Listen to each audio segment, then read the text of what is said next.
충격적인 일이 일어났습니다. 주변의 강국들의 침범에도 꿋꿋이 자리를 지킨 나라 한국. 그런 어려움을 정말 긴 기간 동안 국민들 덕분에 버텨온 한국이 오늘날 미래를 주도할 나라가 될 것이라는 평가가 나오고 있습니다. 한국이 세계적인 국가가 되는 것엔 여러 분야가 있었습니다. K-팝, 스마트폰 기술, 한식, 한류 컨텐츠 등 세계적인 문화 선도 국가가 된 한국. 특히 오늘은 한국을 방문한 AI 학자가 직접 느낀 한국에 대해 이야기합니다. 이야기 시작 전 구독과 좋아요는 영상을 만드는데 큰 힘이 됩니다. 그럼 이야기 시작하겠습니다. 저는 한국계 미국인 리차드 박입니다. MIT에서 인공지능을 연구하며 세계 각국의 기술 발전 사례를 분석해왔습니다. 그동안 미국과 유럽, 일본과 중국의 기술 발전을 깊이 연구했지만 한국에 대해서는 그저 피상적인 이해만 갖고 있었어요.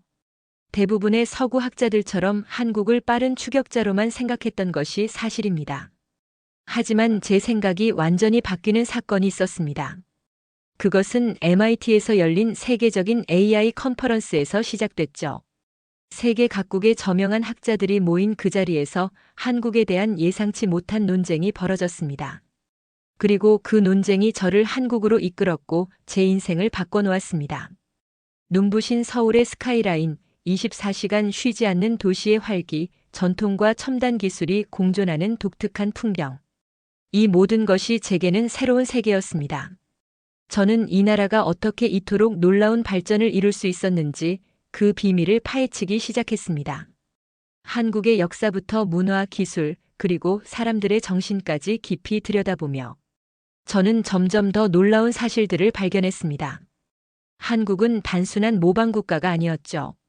수천 년의 역사 속에서 끊임없이 혁신을 추구해온 세계에서 가장 독창적인 나라 중 하나였습니다. 그 놀라운 여정을 여러분과 함께 나누고 싶습니다. 제가 경험한 한국의 비밀이 여러분에게도 새로운 시각을 선사할 수 있길 바랍니다. 한국에 도착하기 전 저는 그저 평범한 미국의 연구자였습니다. MIT의 한국계 교수님 소개로 한국 연구기관들과 협업할 기회가 생겼고 그것이 이 모험의 시작이었어요. 당시에는 이 출장이 제 인생을 완전히 바꿔놓을 거라곤 상상도 못했습니다. 인천공항에 첫 발을 내딛는 순간부터 저는 충격의 연속이었습니다. 비행기에서 내리자마자 만난 최첨단 시스템, 얼굴 인식으로 순식간에 끝나는 입국 심사, 그리고 도심으로 이어지는 완벽한 교통 네트워크까지. 이게 정말 많은 서양 사람들이 추격자라고 부르는 나라의 모습인가? 이런 의문이 제 머릿속을 가득 채웠습니다. 그리고 이 의문은 제가 한국에서 보낸 한 달 동안 점점 더 커져갔죠. 저는 이 모든 놀라운 발견들을 체계적으로 기록했습니다. 매일 밤 호텔 방에서 그날 경험한 것들을 꼼꼼히 정리하고 다양한 데이터와 사진, 동영상으로 증거를 수집했어요. MIT로 돌아가면 이 모든 것을 세계에 알려야 한다는 사명감이 생겼습니다. 왜 세계는 한국의 진정한 모습을 모르고 있을까? 저는 이 질문의 답을 찾기 위해 한국의 역사적 배경부터 차근차근 살펴보기 시작했습니다. 그리고 그 과정에서 발견한 사실들은 저를 더욱 놀라게 했습니다. 이제부터 제가 한국에서 경험한 충격적인 사실들을 하나씩 공개하겠습니다. 여러분도 저와 함께 한국에 숨겨진 혁신 DNA를 탐험해 보시죠. MIT AI 컨퍼런스, 세계적인 연구자들이 모인 자리였습니다. 화려한 조명 아래 각국의 저명한 학자들이 자리를 빼곡히 채웠죠. 저는 앞줄에 앉아 열심히 메모를 하고 있었습니다. 그때 예상치 못한 토론이 시작됐어요. 다음 세션에서는 글로벌 기술 혁신의 중심지에 대해 논의하겠습니다. 패널로 참여한 유럽의 한 저명한 교수가 입을 열었습니다. 그는 옥스퍼드 대학교의 AI 윤리학 석좌 교수로 전 세계 기술 발전 지도를 분석하는 전문가였습니다. 그의 말 한마디 한마디가 큰 영향력을 갖는 인물이죠. 실리콘밸리와 중국을 제외하면 진정한 혁신을 이끄는 나라가 있을까요? 질문이 이어졌습니다. 청중석에서 한 학생이 손을 들었습니다. 한국은 어떤가요? 최근 반도체와 배터리 기술에서 세계를 선도하고 있다고 하던데요. 그러자 그 유럽 교수의 얼굴에 미소가 번졌습니다. 하지만 그것은 존중의 미소가 아니었죠. 약간의 조롱이 섞인 웃음이었습니다. 그 순간 강당의 공기가 갑자기 무거워졌어요. 저는 그의 표정에서 느껴지는 무언가가 불편했습니다. 한국이라고요? 혁신적인 나라인가요? 그의 목소리에는 의문이 가득했습니다. 과거엔 일본과 중국을 따라했고 지금은 미국을 따라가고 있을 뿐이죠. 기술 강국? 과장된 이야기일 수도 있습니다. 그 말을 듣는 순간 저는 도저히 참을 수가 없었습니다. 심장이 빠르게 뛰기 시작했고 손바닥에 땀이 배었습니다. 비록 저는 한국에 대해 깊이 알지 못했지만 제 혈통에는 한국인의 DNA가 흐르고 있었습니다. 세계적인 학자들이 모인 자리에서 한국의 위상을 이렇게 폄하하는 것을 그냥 지나칠 수 없었어요. 저는 숨을 깊게 들이마시고 용기를 내어 손을 들었습니다. 사회자가 고개를 끄덕이며 저를 지목했고 마이크가 제게 넘어왔습니다. 순간 모든 시선이 저에게 쏠렸습니다. 긴장된 마음으로 목소리를 가다듬었습니다. 그렇지 않습니다. 한국은 수천 년 전부터 세계를 놀라게 한 나라였습니다. 제 목소리가 떨리고 있었지만 확신에 찬 어조로 말했습니다. 한국은 단순한 모방자가 아닙니다. 만약 한국이 단순한 추격자였다면 어떻게 세계 최강국들과 어깨를 나란히 하고 있을까요? 강당 안에 침묵이 흘렀습니다. 모든 시선이 저에게 쏠렸죠. 제 심장은 마구 뛰었지만 한 발 더 나아가기로 결심했습니다. 역사적으로 보면 한국은 항상 독창적인 기술과 문화를 발전시켜 왔습니다. 세종대왕의 한글 창제부터 시작해서 현대의 반도체 기술까지 한국의 혁신 DNA는 분명히 존재합니다. 유럽 교수는 코웃음을 치며 저를 바라봤습니다. 그의 눈빛에는 의심과 도전이 담겨 있었습니다. 그럼 직접 증명해 보시죠. 감정적인 주장보다는 객관적인 증거가 필요하지 않을까요? 저는 순간 결심했습니다. 이론적인 반박만으로는 부족했죠. 직접 증거를 수집해야 했습니다. 한국이 정말 혁신적인 나라인지 아니면 그저 빠른 추격자에 불과한지 직접 확인하고 싶어졌습니다. 좋습니다. 저는 직접 한국으로 가서 그 답을 찾겠습니다. 제 선언의 청중들 사이에서 작은 웅성거림이 일었습니다. 몇몇은 놀란 표정을, 몇몇은 호기심 어린 시선을 보냈죠. 유럽 교수는 여전히 의심스러운 표정이었지만 작게 고개를 끄덕였습니다. 그렇다면 돌아와서 우리에게 그 결과를 들려주시기 바랍니다. 그 말을 끝으로 세션은 다음 주제로 넘어갔지만 제 마음속에는 이미 불이 붙었습니다. 한국의 진정한 모습을 세계에 알려야 한다는 사명감이 생겼어요. 컨퍼런스가 끝난 다음 날 저는 서둘러 연구실의 일을 정리하고 비행기 표를 예약했습니다. 동료들은 제가 갑자기 한국행을 결정한 것에 의아해했지만 저는 확신에 차 있었어요. 너 정말 가는 거야? 연구는 어쩌고? 연구실 동료 마이클이 물었습니다. 이것도 연구야. 어쩌면 내 인생에서 가장 중요한 연구가 될지도 몰라. 그리고 이틀 후 저는 한국행 비행기에 몸을 실었습니다. 창밖으로 보이는 구름 위로 새로운 여정이 시작되고 있었습니다. 심장이 설렘으로 가득 찼습니다. 조상의 나라 한국. 그곳에서 어떤 비밀을 발견하게 될지 기대감으로 가득 찼어요. 비행기가 인천 상공으로 접어들자 한강과 서울의 화려한 스카이라인이 눈에 들어왔습니다. 그 순간 알 수 없는 자부심이 가슴속에서 피어올랐습니다. 이제부터 시작될 여정이 저를 어디로 이끌지 그 답을 찾기 위한 첫 발을 내딛었습니다. 첫 번째 충격은 공항에서부터 시작되었습니다. 완벽하게 연결된 교통 시스템, 손에 쥔 단 하나의 교통카드. 저는 인천공항에 도착한 후 서울로 향하는 공항철도를 탔습니다. 안내 데스크에서 친절한 직원이 교통카드를 건네주며 설명했어요. 이 카드 하나로 버스, 지하철, 택시까지 모두 이용하실 수 있습니다. 그 말이 무슨 의미인지 그때는 제대로 이해하지 못했죠. 왜냐하면 MIT 연구실에서 교수님이 저에게 물었던 질문이 떠올랐기 때문입니다. 리차드, 한국에서는 지하철을 탈 때, 버스로 갈아탈 때마다 요금을 따로 내야겠지? 당연히 그럴 거라 생각했습니다. 미국이나 유럽에서는 교통수단을 바꿀 때마다 요금을 추가로 내니까요. 뉴욕에서는 지하철에서 버스로 갈아탈 때마다 새로운 요금을 지불해야 했어요. 런던에서도 마찬가지였습니다. 그러나 한국에서는 그럴 필요가 없었습니다. 서울에서 처음으로 교통카드를 찍고 버스를 탔습니다. 창문 너머로 펼쳐지는 서울의 풍경을 바라보며 몇 정거장을 이동했죠. 높은 빌딩들과 곳곳에 보이는 디지털 광고판들, 그리고 항상 손에 스마트폰을 든 사람들을 보며 이미 한국의 디지털 선진성을 느낄 수 있었어요. 지도를 보니 목적지로 가기 위해서는 지하철로 갈아타야 했습니다. 버스에서 내려 지하철역으로 걸어갔습니다. 내심 이제 추가 요금을 내야겠구나 생각하며 지하철역으로 향했죠. 지하철역에 들어서자 깔끔하게 정리된 안내 표지판과 최신식 게이트가 눈에 들어왔습니다. 교통카드를 단말기에 대고 게이트를 통과했어요. 그런데 화면에 표시된 금액에 놀랐습니다. 추가 요금이 없었어요. 이상하다. 뭔가 잘못된 걸까?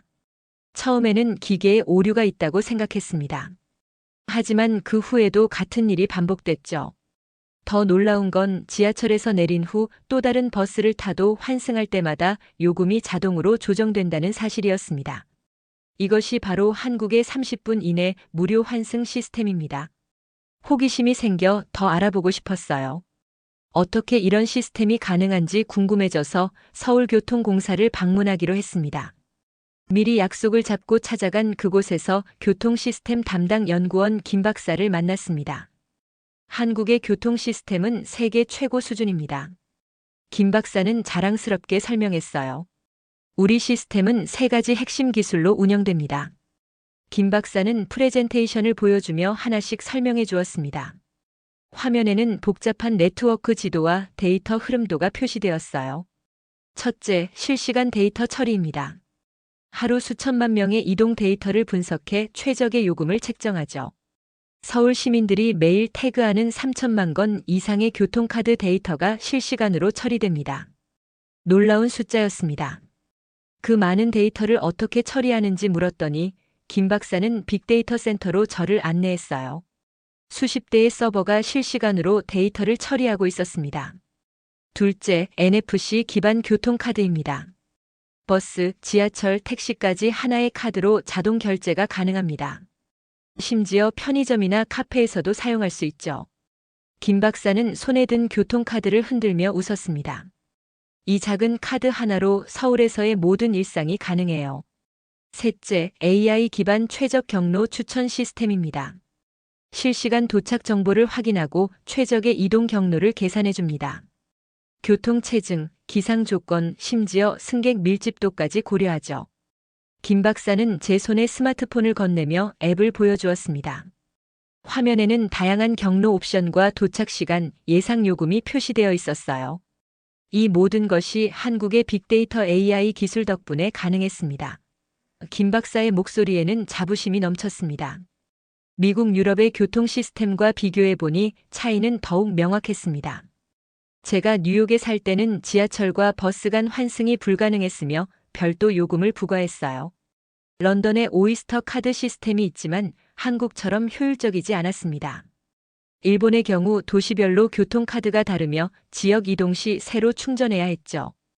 더 놀라운 것은 한국의 이 시스템이 이미 10년 이상 운영되어 왔다는 사실이었습니다. 뉴욕이나 런던 같은 대도시들이 아직도 구현하지 못한 기술을 한국은 오래전에 실현했다는 거죠. 그렇다면 왜 다른 국가들은 한국의 시스템을 모방하지 않는 걸까요? 제가 물었습니다. 김 박사는 잠시 생각하더니 답했어요. 인프라 구축 비용이 초기에는 많이 들지만 장기적으로는 경제적입니다. 그리고 한국은 새로운 기술을 도입하는 데 있어 시민들의 수용도가 높은 편이죠. 무엇보다 정부와 기업, 시민이 함께 협력하는 문화가 중요했다고 생각합니다. 그 말을 듣고 저는 생각했습니다. 이것이 첫 번째 증거다. 한국은 단순한 추격자가 아니다. 오히려 세계를 선도하고 있다.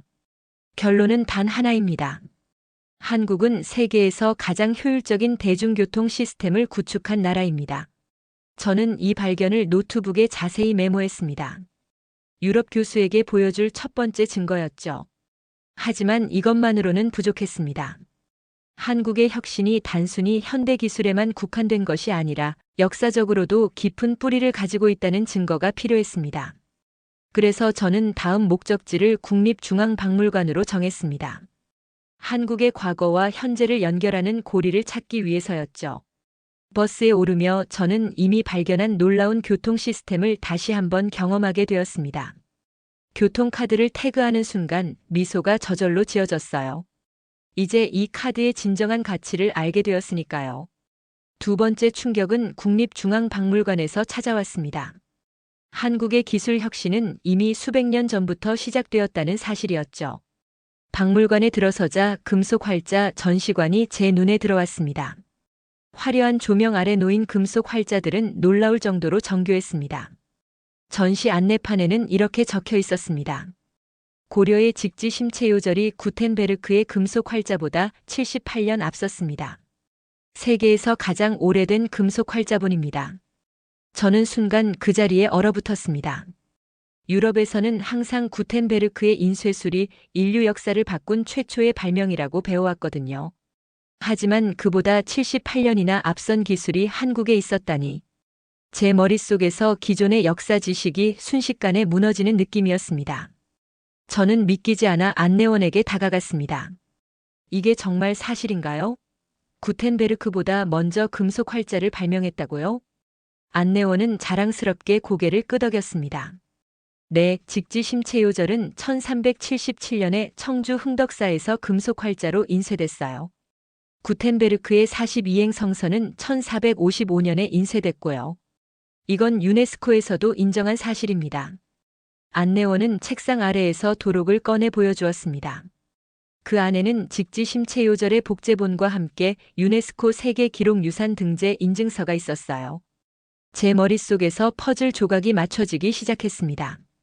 즉, 한국은 이미 14세기부터 세계적인 혁신 기술을 보유한 나라였습니다. 그런데 왜 서양 역사책에서는 이런 사실을 제대로 다루지 않는 걸까요? 서양 중심의 역사 서술 때문입니다. 마치 제 생각을 읽은 듯 옆에서 한 교수님으로 보이는 분이 말을 건넸어요. 아시아의 많은 발명품들이 서양의 역사책에서는 제대로 다뤄지지 않죠. 그분은 서울대학교 역사학과 교수였습니다. 저는 금속 활자에 대해 더 알고 싶어 질문을 이어갔습니다. 이 금속 활자 기술이 어떻게 현대 한국의 반도체 산업과 연결될 수 있을까요? 교수님은 깊은 생각에 잠기더니 대답했습니다. 금속 활자 제작에는 정밀한 금속 가공 기술이 필요합니다. 활자 하나하나를 정교하게 만들어야 하죠. 이런 정밀 기술의 전통이 현대 한국의 정밀 산업으로 이어졌다고 볼 수 있습니다. 물론 직접적인 기술 전수는 아니지만 문화적 DNA라고 할 수 있어요. 교수님은 계속해서 설명했습니다. 현대 반도체 칩 제조에는 나노미터 수준의 정밀도가 필요합니다. 한국의 삼성전자와 SK하이닉스가 세계 메모리, 반도체 시장의 70% 이상을 차지하는 이유도 이런 정밀 기술력 때문이죠. 그 말을 듣는 순간 저는 문득 깨달음을 얻었습니다. 단순한 우연이 아니었습니다. 한국의 혁신 DNA는 오래전부터 존재했던 것이었죠. 박물관의 다른 전시물들도 살펴보니 조선시대의 다양한 과학기구들이 눈에 띄었습니다. 세계 최초의 강우량 측정기 치국이, 자동으로 시간을 알려주는 물시계, 자경루, 그리고 정교한 천문 관측 도구 혼천의 등이었죠. 치구기를 보며 저는 또 한 번 놀랐습니다. 안내판에 따르면 치구기는 1441년에 발명되었는데 이는 서양에서 최초로 강우량을 측정한 시기보다 200년 이상 앞선 것이었습니다. 저는 이 모든 것을 자세히 기록하고 사진도 찍었습니다. 이것이 바로 한국의 독창적 혁신의 증거였으니까요. 단순히 현대에 갑자기 나타난 기술 강국이 아니라 오랜 역사 속에서 꾸준히 혁신을 추구해온 나라라는 사실을 입증하는 증거였습니다. 국립중앙박물관을 나서며 저는 생각했습니다.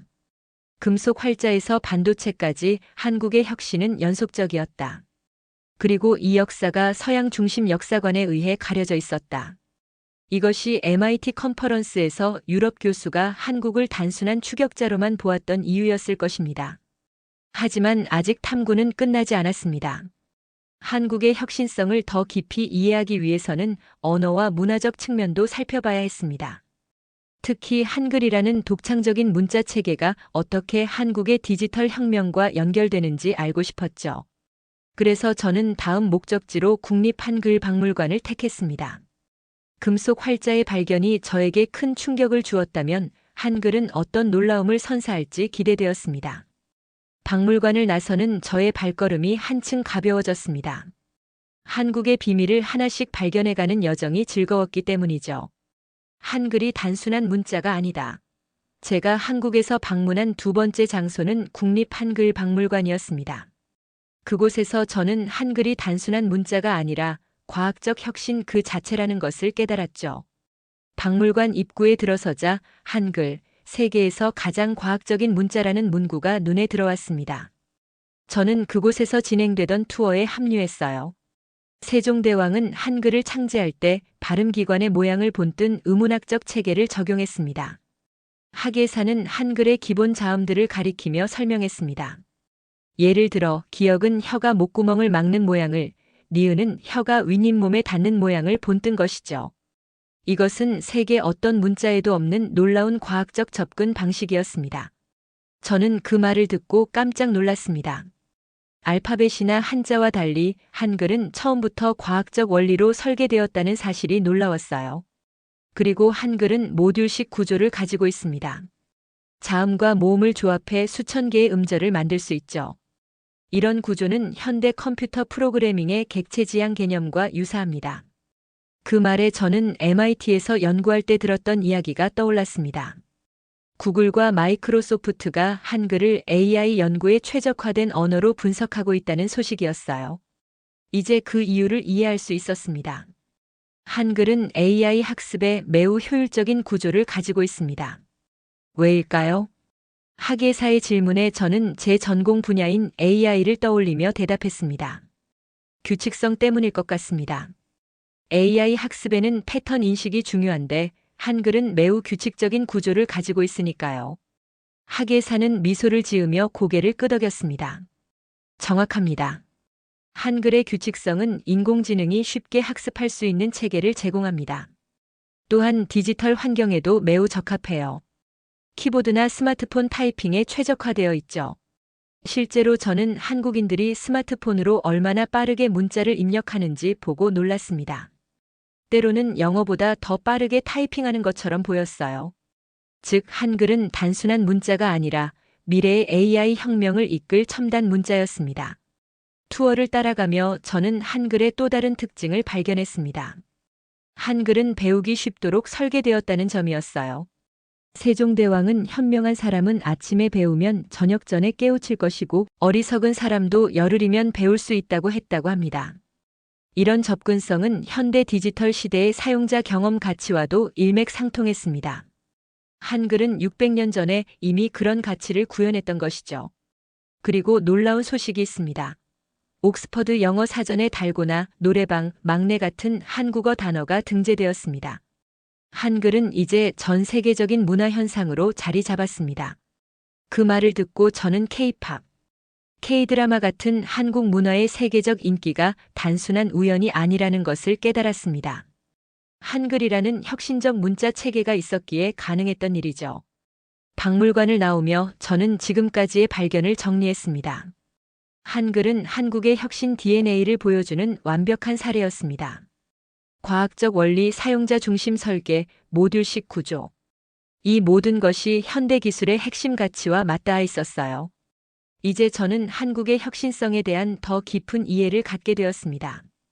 금속 활자와 한글, 이 두 가지만으로도 한국이 단순한 추격자가 아니라는 것은 분명했습니다. 하지만 아직 한 가지 의문이 남았습니다. 이런 혁신을 만들어낸 한국인들의 정신은 무엇일까요? 그 답을 찾기 위해 저는 다음 여정을 계획했습니다. 한국인의 정신세계, 특히 깡다구라고 불리는 그들의 강인한 정신력에 대해 알아보기로 했죠. 한국을 연구하면서 가장 놀라운 점은 한국인의 정신력이었습니다. 지금까지 저는 한국의 교통 시스템, 금속 활자, 한글 등 눈에 보이는 혁신들을 살펴봤습니다. 하지만 이런 혁신들의 근원에는 무엇이 있었을까요? 바로 한국인만의 독특한 정신, 깡다구였습니다. MIT에서는 이를 코리언 리질리언스라고 부릅니다. 즉, 절대 포기하지 않는 근성이죠. 저는 이 정신에 대해 더 깊이 이해하기 위해 서울대학교 인문학과 박 교수를 만났습니다. 깡다구는 어떤 상황에서도 절대 포기하지 않고 끝까지 해내는 정신입니다. 박 교수는 따뜻한 차를 마시며 설명했습니다. 이것은 한국의 역사적 배경에서 형성된 독특한 정신이에요. 박 교수에 따르면 한국인의 정신은 크게 세 가지 요소로 구성되어 있었습니다. 한, 정, 그리고 깡다구였죠. 한은 억압을 예술로 승화하는 감정입니다. 한국은 수많은 외침을 겪었지만 그 고통을 예술로 승화시켰죠. 한국의 판소리와 영화에서 이런 한의 정서를 쉽게 발견할 수 있습니다. 저는 며칠 전 관람했던 한국 영화를 떠올렸습니다. 깊은 감정과 역경을 이겨내는 내용이었죠. 그것이 바로 한의 표현이었군요. 정은 서로 돕고 배려하는 공동체 문화입니다. 한국 사람들은 어려울 때 서로 돕고 함께 극복하는 문화가 있어요. 전통시장이나 길거리에서 쉽게 경험할 수 있습니다. 박 교수의 말에 저는 처음 한국에 도착했을 때 길을 잃었던 경험이 떠올랐습니다. 그때 한 할머니가 영어를 전혀 못하셨지만 제가 목적지에 도착할 때까지 직접 안내해 주셨죠. 그것이 바로 정의 문화였습니다. 마지막으로 깡다구는 포기하지 않고 끝까지 밀어붙이는 근성입니다. 이게 바로 한국인의 DNA라고 할 수 있어요. 박 교수는 차를 한 모금 더 마시고 이어서 말했습니다. 깡다구를 가장 잘 보여주는 것이 바로 한국의 현대 역사입니다. 한국 전쟁 이후 폐허가 된 나라에서 불과 60년 만에 경제대국이 되었어요. 생각해 보세요. 세계 역사에서 이런 빠른 발전을 이룬 나라가 있었나요? 저는 깊이 생각해 봤지만 그런 사례를 떠올릴 수 없었습니다. 한국은 정말 특별한 케이스였어요. IMF 위기 때도 전 국민이 금을 모아 국가를 구했습니다. 박 교수는 1997년 외환위기 시절 사진들을 보여주었습니다. 수많은 시민들이 자발적으로 금반지와 금목걸이를 기부하는 모습이었죠.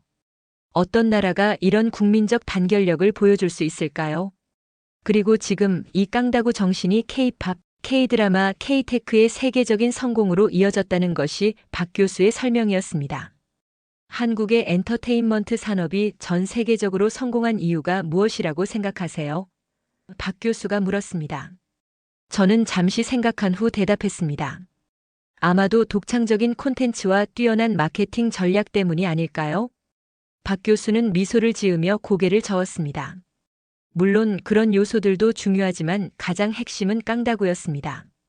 한국의 엔터테인먼트 기업들은 수많은 어려움과 실패를 겪었지만 포기하지 않았어요.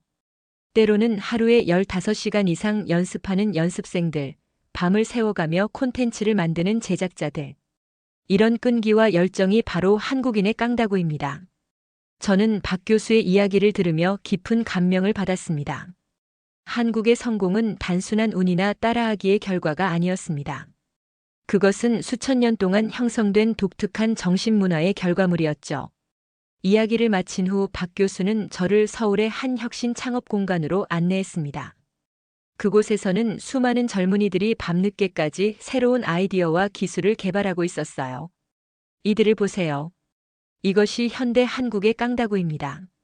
실패를 두려워하지 않고 끊임없이 도전하는 정신이죠. 창업 공간의 한쪽 벽에는 실패해도 괜찮아, 다시 일어나면 되라는 문구가 크게 적혀 있었습니다. 그 문구 아래에는 수많은 실패 사례와 그것을 극복한 성공 스토리들이 전시되어 있었죠. 한국인들은 실패를 두려워하지 않나요? 저는 궁금해서 물었습니다.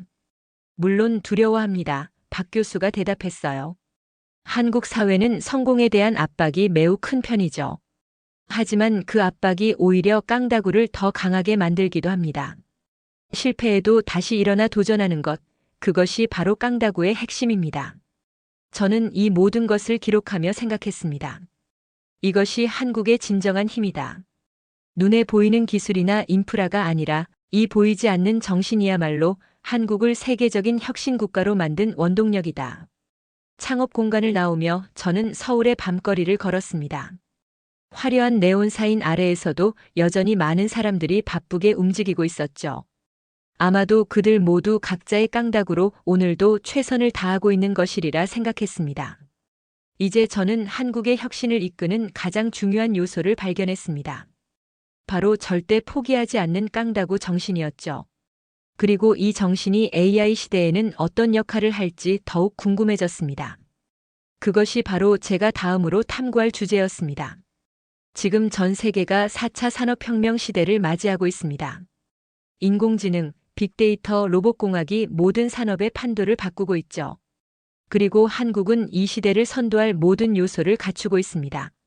제가 서울에 머무는 마지막 주 판교 테크노밸리를 방문했습니다. 이곳은 한국의 실리콘밸리라 불리는 곳이죠. 크고 작은 기술 기업들이 밀집해 있었고 혁신의 에너지가 넘쳐났습니다. 한국이 AI 시대의 선두주자가 될 수밖에 없는 이유는 무엇일까요? 이 질문을 안고 저는 한국과학기술원 카이스트의 김 교수를 만났습니다.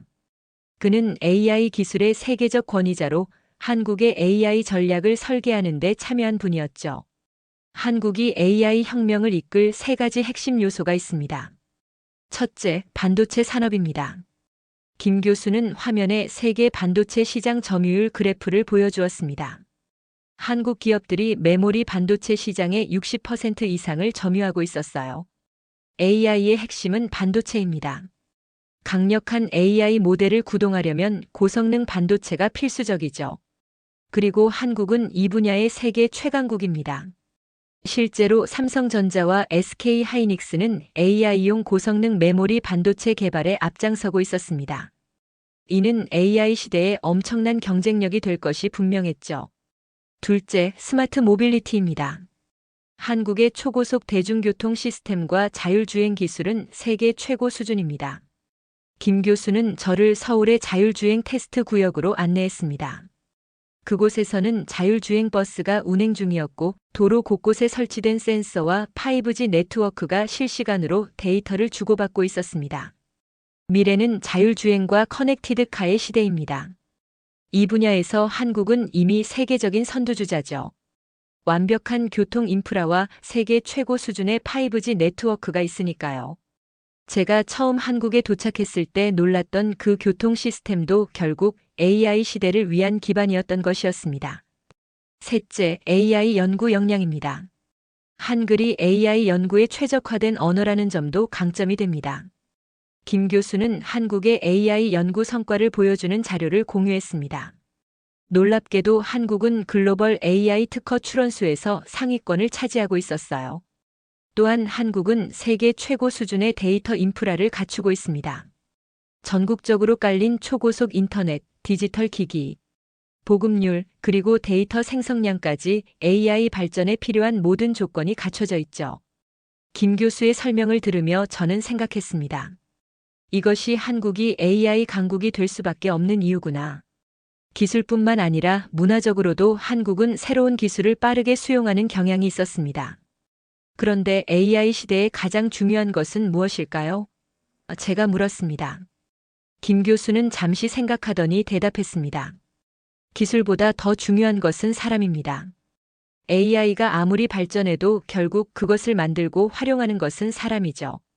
그리고 한국에는 깡다구로 무장한 인재들이 있습니다. 이것이 한국이 AI 혁명에서 주도적 역할을 할 수 있는 가장 큰 이유입니다.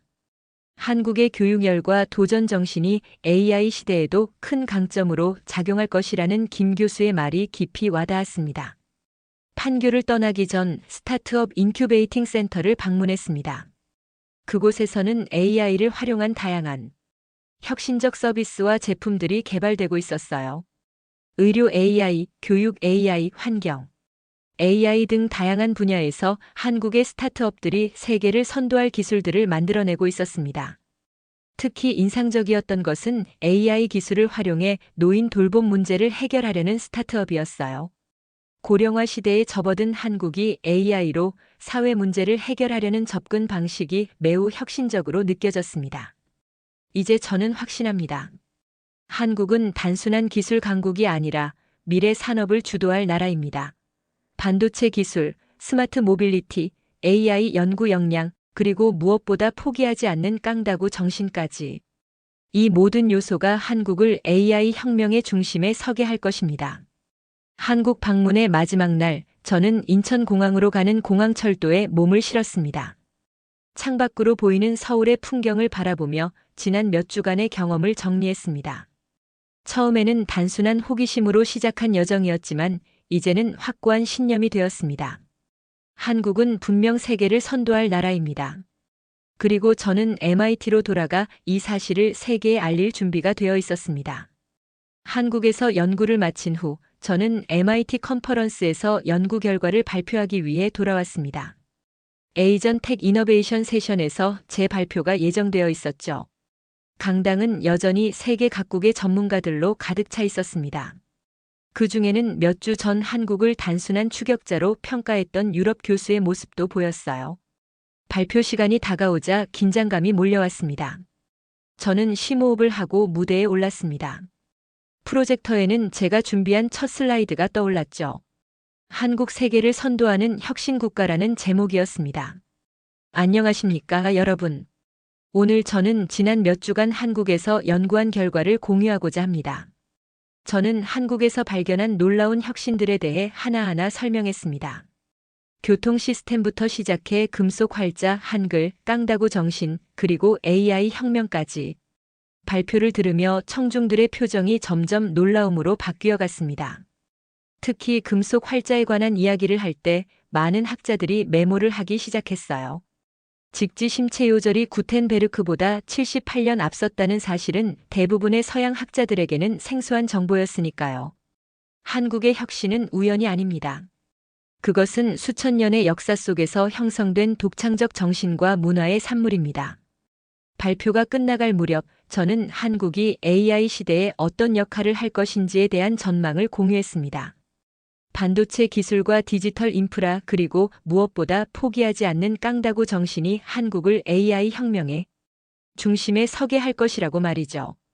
마지막 슬라이드를 보여주며 저는 결론을 내렸습니다.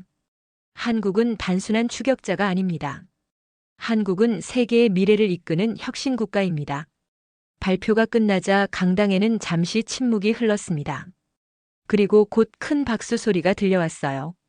여러 학자들이 일어나 박수를 치기 시작했고 질문의 손길도 이어졌습니다. 그 중에서도 가장 인상적인 질문은 예상대로 그 유럽 교수에게서 나왔습니다. 그래서 결론이 뭡니까? 그의 목소리에는 여전히 의구심이 묻어 있었습니다. 저는 잠시 그를 바라본 후 자신감 있게 대답했습니다. 한국은 단순한 추격자가 아닙니다.